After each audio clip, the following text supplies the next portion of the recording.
एक होते हैं खून के रिश्ते और एक होते हैं धर्म के रिश्ते। रिश्ते दो तरह के होते हैं, है ना। खून के रिश्ते को तो लोग बहुत महत्व देते हैं, लेकिन धर्म का रिश्ता बहुत लंबे समय तक चलता। खून का रिश्ता कब तक है? जब तक ये शरीर है। शरीर के निकलते ही खून का रिश्ता खत्म। लेकिन धर्म का रिश्ता मोक्ष तक चलता है। कहाँ तक चलता? एक जन्म नहीं, दो जन्म नहीं, मोक्ष तक चलता है। तो सबका एक एक परिवार होता है। जैसे आचार्य श्री छाणी वाले शांति सागर जी महाराज, उनकी परंपरा में आचार्य श्री सूर्य सागर जी, आचार्य श्री विजय सागर जी, आचार्य श्री विमल सागर जी, आचार्य श्री सुमति सागर जी और आचार्य श्री विद्याभूषण सन्मति सागर जी, सराकोद्धारक आचार्य श्री ज्ञान सागर जी और आचार्य श्री गेय सागर जी, ये हमारी परंपरा चल रही। और इसी परंपरा में आचार्य श्री भरत सागर जी जो गुजरात के श्री कहलाते हैं, वो भी इसी परंपरा के हैं। आचार्य श्री विवेक सागर जी और आचार्य श्री निर्मल सागर जी, गणनी आरी का विशुद्धमती माता जी, सब अपने एक ही परिवार के समझो। कहते हैं ना, वो जो दादाजी का जो परंपरा चली आती है, ये सब उसी परंपरा के हैं। तो इसमें चाचा ताऊ भी होते हैं, जैसे आपके घर में चाचा ताऊ होते हैं, है ना। जैसे हमारे गुरुजी हैं आचार्य विद्याभूषण सुमति सागर महाराज के शिष्य हैं, हम उनके शिष्य हैं। अनीता दीदी, ललिता दीदी आचार्य श्री ज्ञान सागर जी की शिष्या हैं, तो हम चाचा ताऊ के हो गए आपके हिसाब से चाचा ताऊ के हो गए। लेकिन जैसे कि घर में जो बड़ा होता, पगड़ी उसके सिर पर होती है, जब वो ना रहे तो फिर उनसे छोटे पर, तो आचार्य श्री सन्मति सागर जी का जो पद था, आचार्य श्री पट्टाचार्य पद ज्ञान सागर जी को मिला, है ना। आचार्य श्री ज्ञान सागर जी का पद आचार्य श्री गेय सागर जी को मिला। तो इस तरह से शुरुआत में जब मैं इस संघ में आई थी तो नाम सुनती थी, अनीता दीदी, अनीता दीदी, अनीता दीदी। उनका पता नहीं भाई अनीता दीदी कौन सी, इतना नाम लेते, इतना सब लोग याद करते हैं, पता नहीं कौन सी अनीता दीदी हैं। फिर 93 में मैं शिखर जी गई, तो पुरलिया में सराक क्षेत्र में आचार्य श्री ज्ञान सागर जी का चतुर्मास चल रहा था। तो फिर हम लोग वहाँ से दर्शन करने आचार्य श्री के पुरलिया भी गए थे। वहाँ देखा मैंने, हैं तो अनीता दीदी और मंजुला दीदी को हमारे संघ वाले बहुत याद करते थे। मैं सोचती थी पता नहीं कैसी होंगी, क्या होगा। फिर जाकर देखा तो बहुत अच्छा लगा। बिल्कुल ऐसा लगा कि जैसे वास्तव में मैं वर्णन नहीं कर सकती जो मुझे लगा उस समय, जो मुझे फील हुआ था आचार्य श्री ज्ञान सागर जी को देखकर और अनीता दीदी और मंजुला दीदी को देखकर। मंजुला दीदी तो पूर्ण रूप से सेवा में समर्पित, मतलब यदि कुछ भी काम करना तो मैंने कहा लाओ मैं करवा लेती, मैं दीदी थी उस समय, नहीं मैं कर लूँगी, और खींच लेती थी। मतलब काम के लिए तो लोग ऐसा लगता है कोई और कर ले तो ज़्यादा अच्छा, ठंड हो रही कोई और कर ले तो अच्छा, गर्मी हो रही कोई और, लेकिन नहीं, बोली नहीं मैं करूँगी। मतलब उनकी वो छवि मुझे आज तक याद है। और अनीता दीदी तो ऐसा लगता था जैसे दीदी अवस्था में भी माता जी हैं, भले वो दीदी थी लेकिन इनकी छवि उसी रूप थी जैसे कोई माता जी ही हैं। उसके बाद फिर दोबारा मिलना शायद शाहपुर में हुआ था, है ना, शाहपुर में हुआ था। फिर तीसरी बार तो फिर यही जहाजपुर में, मुरादाबाद केश लॉन्च किए थे आपने मेरे, मुरादाबाद में केश लॉन्च चल रहा था मेरा। उस दिन दीदी आई तो फिर दीदी का हाथ बहुत हल्का है, जैसे इंजेक्शन लगाते ना डॉक्टर, तो किसी का हाथ बहुत भारी होता, किसी का बहुत हल्का होता, ऐसे जो केश लॉन्च करता ना उनका भी हाथ हल्का भारी बहुत पता चल जाता है। तो दीदी का हाथ बहुत हल्का है केश लॉन्च करने में। तो ऐसे कई स्मृतियां हैं।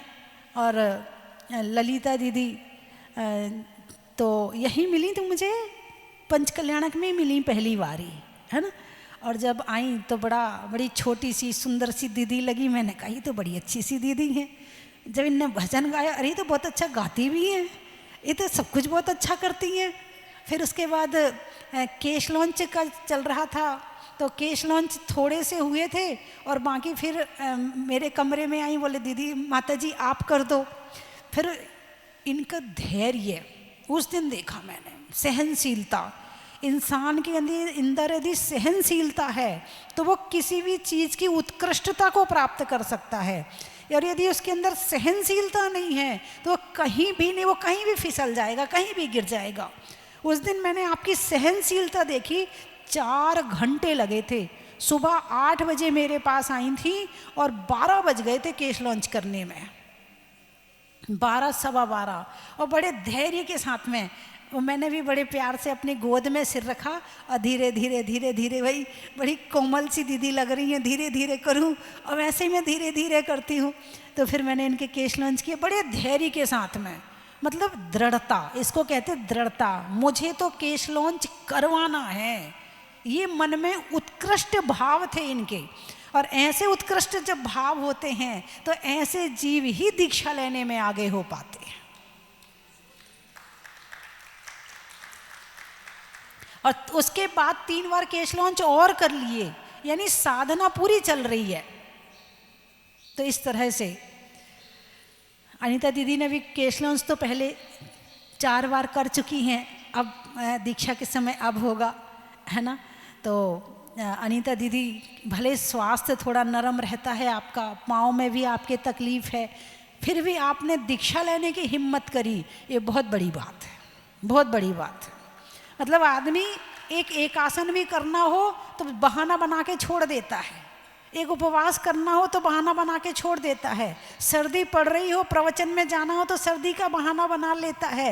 लेकिन दीक्षा लेना, सर्दी गर्मी शरीर हर चीज़ से तपाना पड़ता है, और फिर हिम्मत करते हैं। तो जिसकी आत्म शक्ति मजबूत होती है वो ही इस मार्ग में आगे बढ़ पाता है, और जिसकी विल पावर, आत्म शक्ति मजबूत ना हो, वो तो अपने खाते पीते डनलप के गद्दे में सोते अपने चल ठीक है ठीक है, हमसे नहीं होता।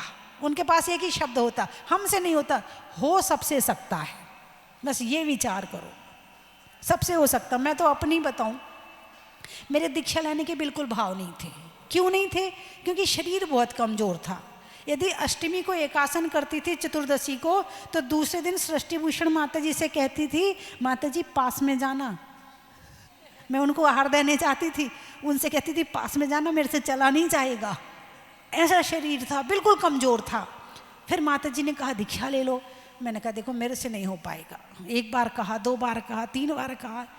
तो मेरी एक आदत है, यदि कोई बार 1-2 बार कोई बात कह दे मैं मान जाती हूँ, ठीक है, हाँ, फिर मैं मना नहीं करती। मैंने कहा चलो कह रही हैं, ज़्यादा क्या होगा, समाधि होगी और क्या होगा, हो जाएगी, कह रही हैं तो ले लो।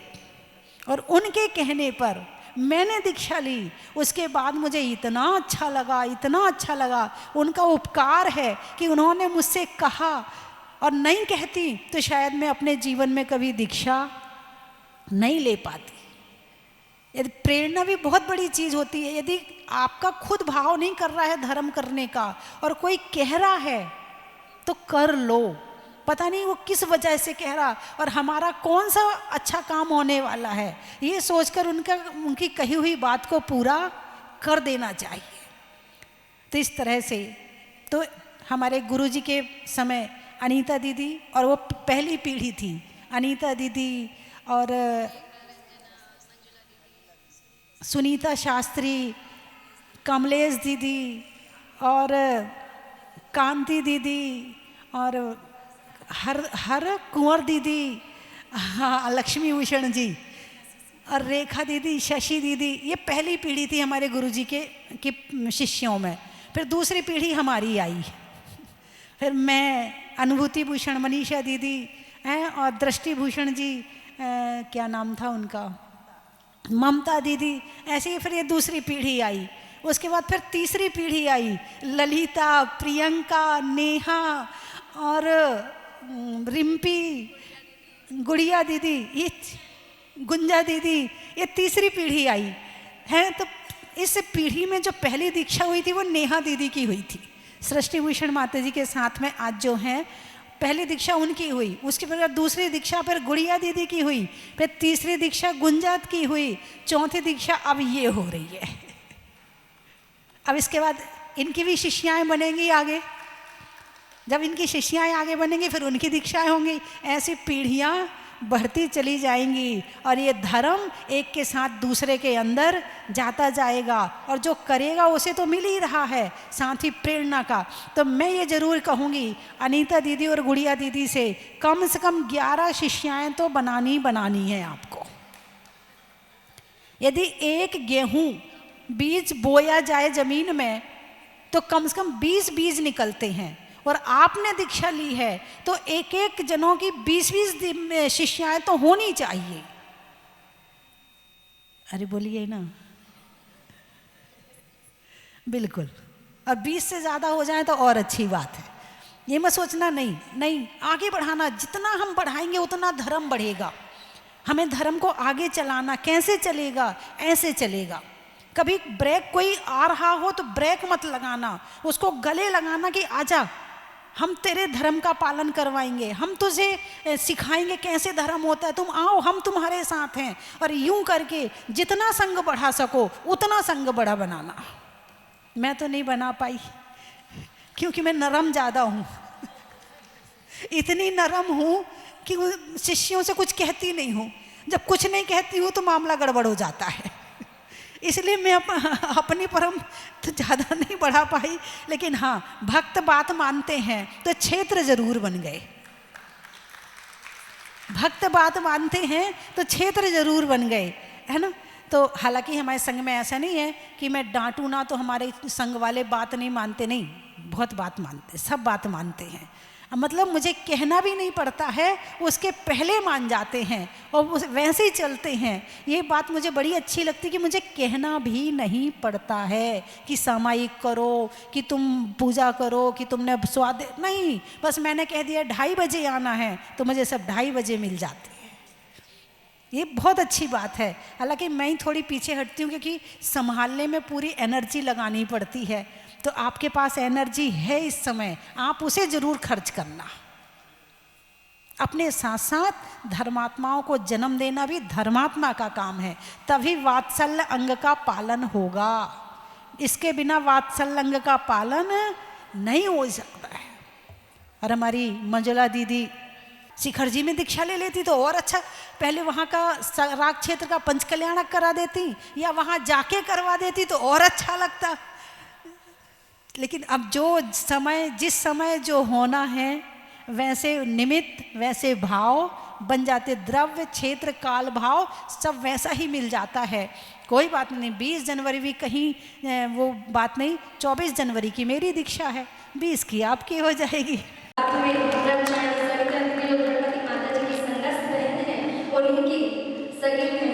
अनीता दीदी और हमारी ललिता दीदी आचार्य श्री ज्ञान सागर जी की परम शिष्यों में से मुरैना से हैं। आज उनकी दीक्षा का अवसर, जिसको आज हम बोध भलाई से संपन्न करेंगे। और महाराज जी की मैं भूल गई, आचार्य श्री ज्ञान सागर जी महाराज जी की भतीजी है ब्रह्मचारी ललिता दीदी। कुछ छोटी सी दिखती है पर जितनी छोटी है ना उतनी ही कमाल की है। उनकी आपने आवाज सुन लेना तो आप उनके कायल हो जाएंगे।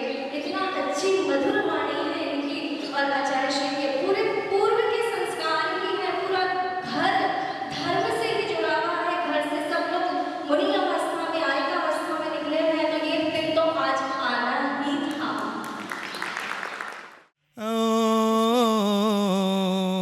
ओ धन धन्य घड़ी यह आई हो जी हो, धन्य धन्य गणी यह आई, अधन्य धन्य गणी अब आई। जो गोद भराई कर दे, जो दूध घराई कर दे, तर जाएगी। ला ला ला ला ला ला ला ला ला ला ला ला ला ला ला ला ला ला ला। हो